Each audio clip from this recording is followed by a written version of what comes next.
Құдай бұйырса 2026 жылдағы ажылыққа даярлықтар башталып, конкурстар өткөрүлүп, авиакомпания, кийим-кече, дары-дармек ошолордун катарында эле ошо ажы баштыларга конкурс болуп жатат. Бул конкурс эки этаптан өтөт. Биринчиси ошо тестирлөө, Кыргыз тест мамлекеттик мекемесинде ушундай ажылыкка байланышкан суроолор боюнча тест тапшырып жатышат. Кудай буйрса, тест тапшырууга быйыл 370 тегерегинде жарандарыбыз өзүнүн билимине таянып, документтерин тапшырып, бүгүнкү күндө тест сынактан өтүп жатат.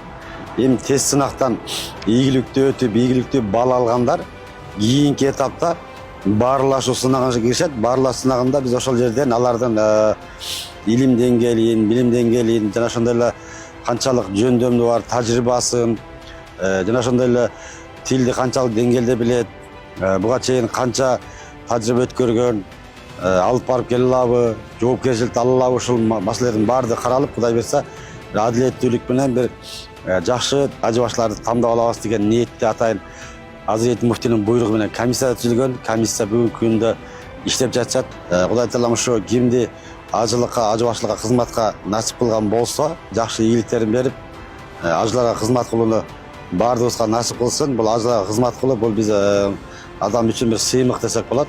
Ошо сыймыкка, ажыларга кызмат кылууга баардыгыңыздарды насип кылсын. Ассаламу алейкум ва рахматуллахи ва баракатух.